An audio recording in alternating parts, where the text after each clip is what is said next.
Hello tout le monde, j'espère que vous allez bien. On se retrouve aujourd'hui pour une nouvelle vidéo. Aujourd'hui, ça va être une vidéo un petit peu plus légère que d'habitude, mais une vidéo que j'ai toutefois envie de faire depuis longtemps.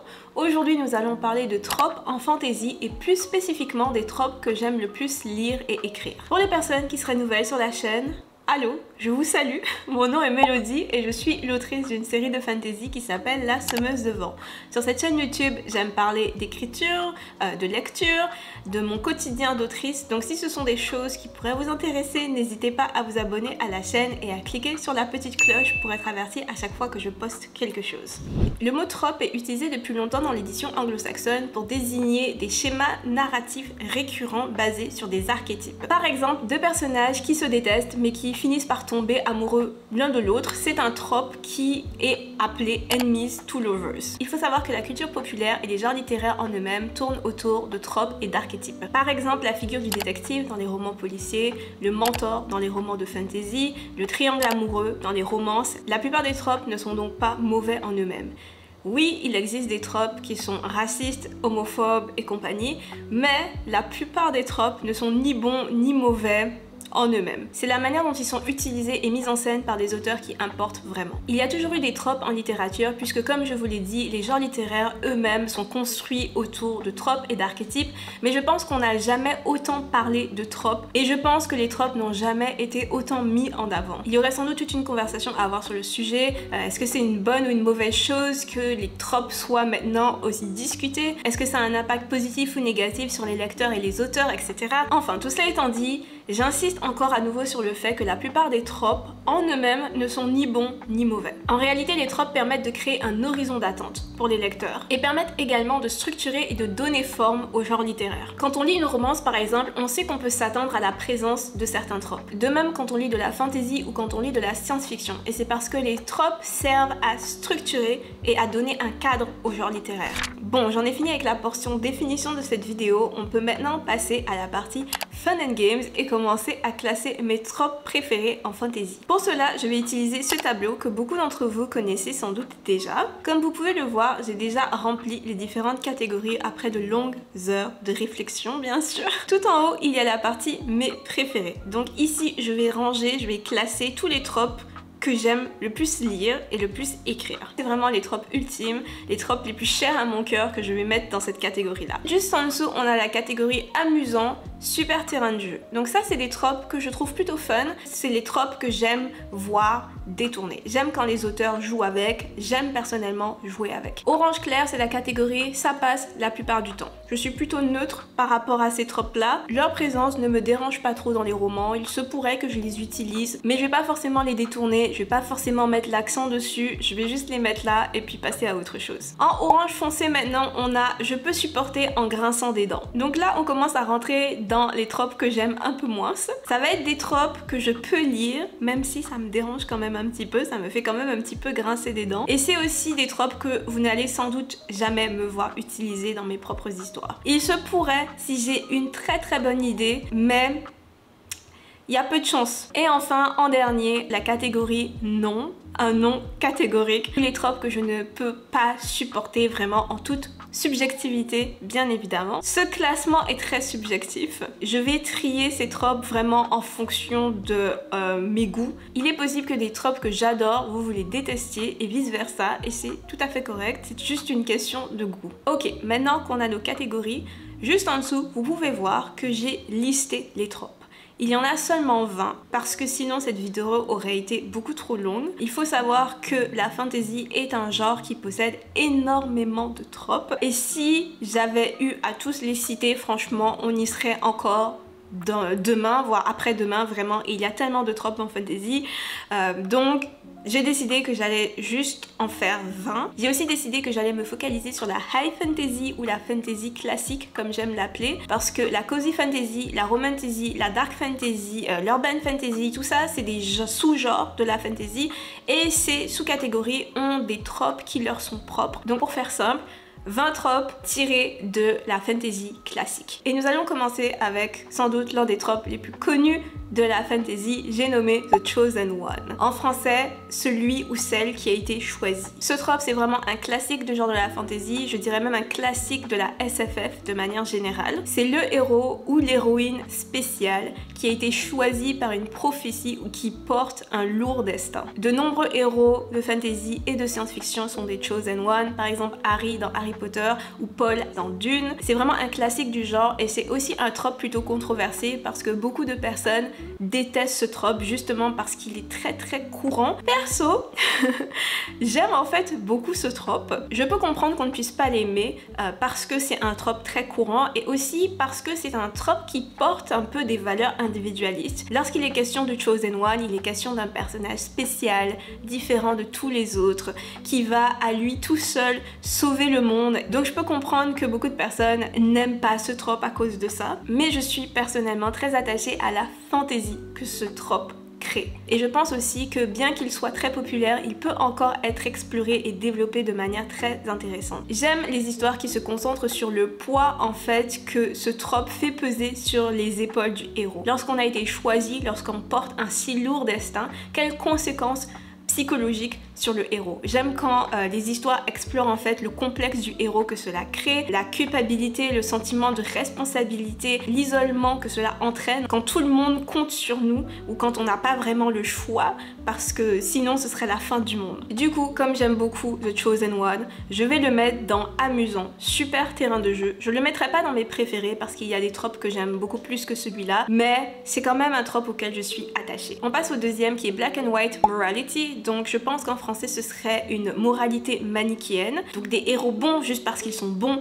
et des méchants méchants juste parce qu'ils sont méchants. On est d'accord, c'est très manichéen, très enfantin, mais c'est quelque chose qui arrive souvent dans les histoires de fantasy, en particulier dans les histoires de fantasy classiques datant d'il y a vraiment plusieurs années. Je pense que c'est un trope qui peut facilement donner naissance à des histoires creuses et sans profondeur, parce que c'est un petit peu facile de dire oui, les gentils ils sont gentils et les méchants ils sont méchants et puis vous basta. Et en même temps, j'aime beaucoup les histoires qui glorifient, je suis pas sûre que ce soit le terme, mais qui mettent de l'avant le fait de vouloir faire le bien, même si ce n'est pas toujours facile. Plus je vieillis et plus je suis attachée aux histoires avec un sens moral clair. Je pense personnellement que ce type d'histoire est aussi important que les histoires qui s'interroge en fait sur l'origine du mal, sur pourquoi est-ce qu'une personne irait du côté obscur de la force. Je pense qu'il y a de la place pour ce trope en fantasy, même si je comprends les personnes qui n'aiment pas ce trope parce qu'effectivement il peut simplifier un petit peu les conflits et créer des histoires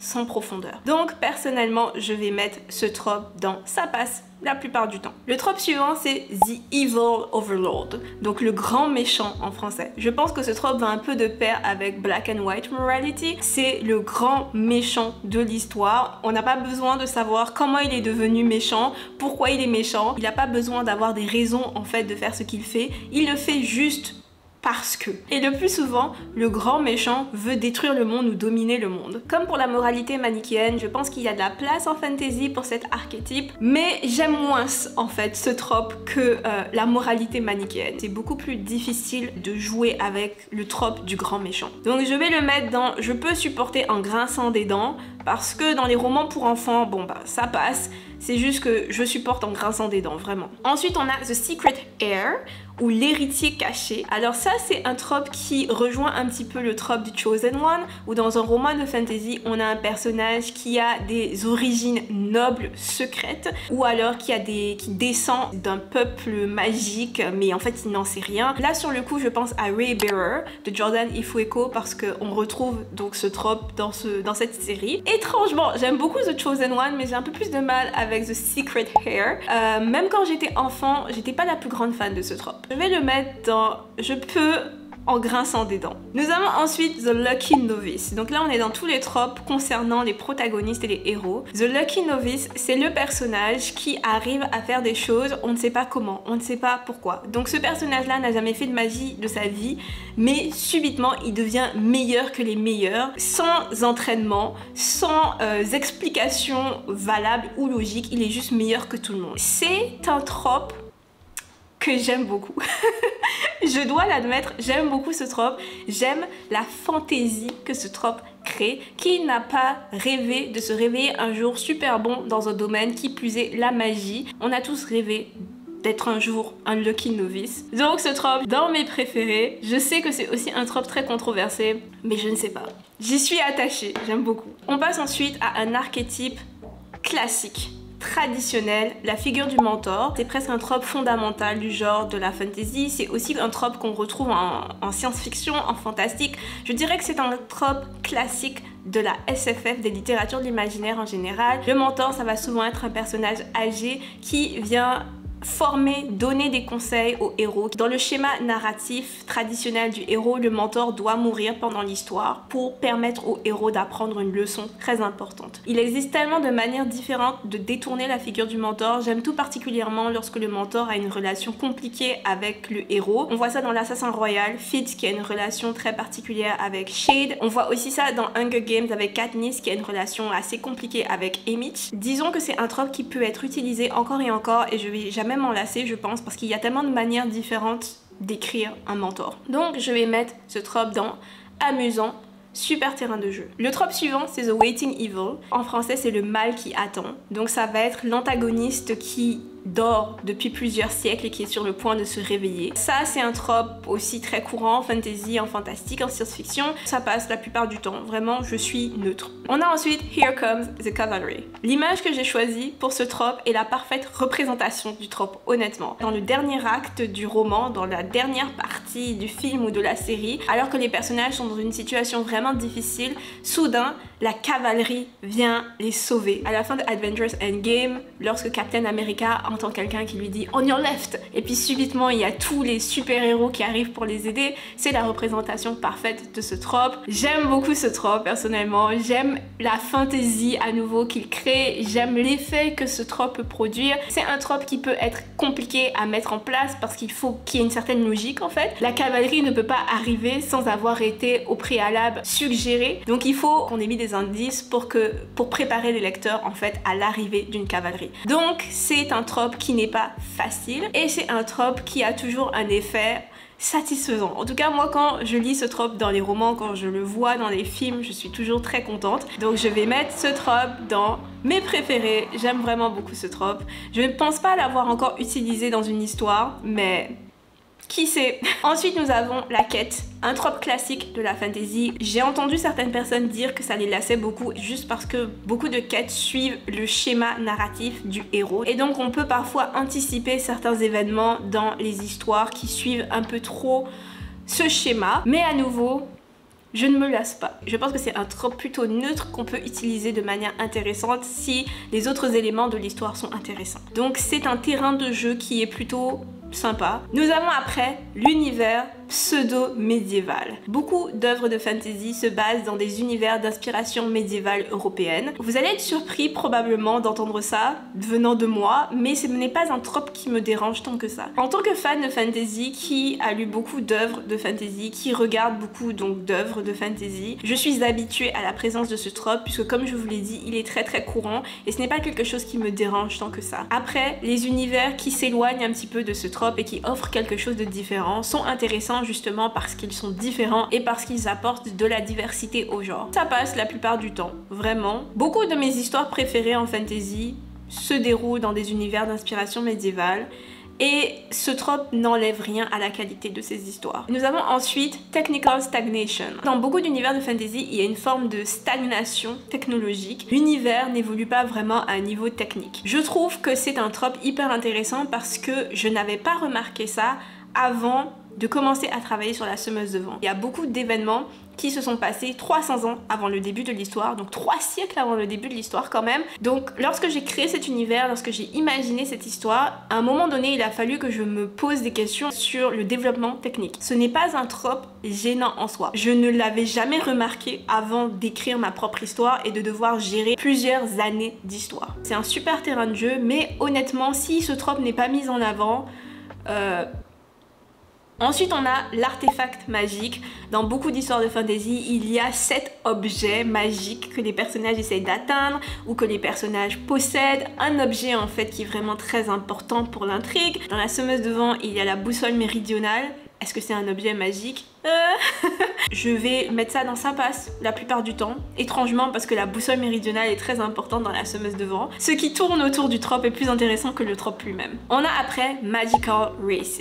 Les elfes, les trolls, les licornes, les dragons. C'est un trope fondamental au genre de la fantasy. Si on vous parle d'elfes et de trolls, vous savez que vous êtes dans de la fantasy. On a rarement des elfes si on n'est pas dans les littératures de l'imaginaire. Je dois vous avouer que je suis pas la plus grande fan de ce trope. Les histoires sur les elfes, sur les trolls, sur les lutins, ce n'est vraiment pas ma tasse de thé. Écoutez, s'il y a des histoires avec des elfes et des trolls et que ça a l'air intéressant en dehors du fait qu'il y a des créatures fantastiques dans des rôles principaux, j'y jette... Non, je vais mettre ça dans non. La seule exception pour moi, c'est les dragons parce que j'aime beaucoup les dragons, mais s'il est question de trolls, d'elfes, de fées, j'avoue que ça peut être une raison pour moi de pas lire le livre. Allô, ici Mélodie du montage. Je sais vraiment pas qu'est-ce que je raconte ici parce que je déteste pas tant les histoires avec des créatures fantastiques. Par exemple, j'aime beaucoup les histoires avec les vampires, les histoires donc avec des personnages qui se transforment en créatures fantastiques, c'est des choses que j'aime quand même bien.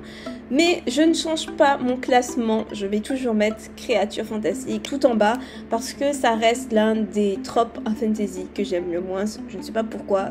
C'est quelque chose qui ne m'attire pas tant que ça dans le genre. Le trope suivant est l'un de mes tropes préférés de tous les temps et c'est l'école de magie. Vous pouvez pas savoir à quel point j'aime les écoles de magie. J'adore quand les personnages vont apprendre la magie dans des écoles, j'adore quand les histoires se passent dans des écoles. Après, ça n'a pas à être des écoles de magie, ça peut être des écoles militaires. Ah, les écoles militaires, j'aime aussi tellement la fantasy militaire. Il devrait y avoir plus de fantasy militaire avec des personnages féminins dans des rôles principaux. Rage of Dragons, un excellent exemple d'école militaire. C'est aussi un aspect que j'aime beaucoup dans Fourth Wing. Il y a beaucoup de choses que je n'aime pas dans Fourth Wing, mais le fait que l'histoire se passe dans une école où les personnages apprennent à monter sur des dragons pour rejoindre une armée, je pense vraiment que c'est trop cool. Ça va dans mes tropes préférés. S'il y a bien une chose que j'aime en fantasy, c'est ça. Les écoles de magie et les tournois de magie. Les deux trucs les plus chers à mon cœur. Ensuite, on a les compagnons magiques. J'ai grandi en lisant À la croisée des mondes avec les démons et j'ai toujours beaucoup aimé ça. Je pense qu'il devrait y en avoir plus. Donc je vais mettre ça dans mes préférés. J'aimerais vraiment beaucoup écrire une histoire avec des compagnons magiques. Ensuite, nous avons les ruines d'une ancienne civilisation, un autre classique de la fantasy. En fantasy, il y a beaucoup d'anciennes civilisations qui ont laissé des traces, qui ont laissé des ruines mystérieuses. J'adore. Du coup, ça va dans mes préférés. J'aime quand il est question de ruines. Et d'ailleurs, la semeuse de vent commence dans des ruines. Et d'ailleurs, le premier chapitre s'appelle Ruines. Maintenant que j'y pense, c'est vrai qu'il s'appelle comme ça. Donc vous voyez, mon amour pour ce trope ressort dans mes œuvres. Après, nous avons Sudden Magical Abilities. Apparition soudaine de magie. Subitement, les pouvoirs magiques du personnage explosent hors de lui. J'utilise ce trope dans La semeuse de vent. Pour les personnes qui ont lu le roman, vous le savez, c'est très spectaculaire, je pense, j'espère. Je n'ai rien d'autre à dire dessus, je l'adore, du coup je vais le mettre là. Nous avons après le classique, la famille choisie, Found Family. C'est un trope qui était très populaire il y a quelques années, il y a environ 5 ans, je pense qu'on en parlait beaucoup. Ça va être un groupe de personnages qui ne semblent avoir rien en commun, qui vont être obligés de travailler ensemble et ils vont créer ce qui se rapproche d'une famille. Ce sont des personnages qui se sentent exclus par la société, ça va être des personnages en marge de la société qui se réunissent pour former une famille. On peut lire beaucoup de choses dans ce trope. J'aime les familles choisies. Je vais mettre ça dans mes préférés. C'est un trope que j'aime écrire. C'est un trope qu'on peut utiliser de différentes manières pour dire différentes choses. On constate qu'il y a vraiment beaucoup de choses dans mes préférés, mais je suis une fan de fantasy, donc j'aime beaucoup de tropes très courants en fantasy. On a ensuite le trope de la résurrection. Ah tiens, je disais que j'aimais beaucoup de tropes et vous savez quoi, celui-là pour moi c'est non. Je ne supporte pas quand des personnages peuvent revenir à la vie et quand le concept de mort perd son sens et son importance. Si un personnage disparaît dans des conditions un petit peu douteuses et on ne retrouve jamais son corps, ok. S'il revient après à la vie, ok, parce qu'il n'a jamais vraiment été mort, on le sait bien. Mais si un personnage meurt, on le voit mort et il écrit dans le livre qu'il est mort, je suis toujours un peu agacée lorsque le personnage finit par revenir à la vie. Après, il y a des résurrections spectaculaires, surtout les résurrections d'antagonistes. Et donc, je suppose que dans certaines circonstances, ça peut passer, mais de manière générale, j'aime vraiment pas ce trope, parce que si on sait que les personnages peuvent revenir à la vie, est-ce que le fait qu'ils soient en danger de mort veut vraiment dire qu'ils sont en danger? Et enfin, dernier trope, Black Magic Corruption. C'est quand la magie noire va corrompre les personnages. Je dirais pas que c'est le trope que j'aime le plus lire, mais c'est l'un des tropes que j'aime le plus écrire. Écrire des arcs narratifs où des personnages sont corrompus, ou des personnages qui sont juste dans un état d'esprit qui les empêche de réaliser que les décisions qu'ils prennent sont vraiment pas bonnes. Je trouve ça hyper intéressant à écrire. Donc c'est un trope que j'aime beaucoup jouer avec ce trope. Je vais donc le mettre dans amusant, super terrain de jeu. Et donc nous en avons terminé. J'ai terminé de classer tous les tropes que j'avais préparés. Je pense que je suis satisfaite du classement, quoique je vais prendre le compagnon magique et le mettre dans amusant, parce que maintenant que je regarde, je me dis je l'aime pas tant que ça. Donc voici le classement de mes tropes préférés en fantasy. N'hésitez pas à me dire dans les commentaires quels sont vos tropes préférés. Est-ce que vous êtes d'accord avec moi? Est-ce que vous n'êtes pas du tout d'accord avec moi? N'hésitez pas à me le dire sous cette vidéo. J'espère que cette vidéo vous aura plu. J'espère au moins vous avoir diverti. Si elle vous a plu, n'hésitez pas à me le faire savoir en la likant. Merci d'avoir regardé jusqu'ici. On se retrouve très vite. Portez-vous bien tout le monde et à bientôt. Bye!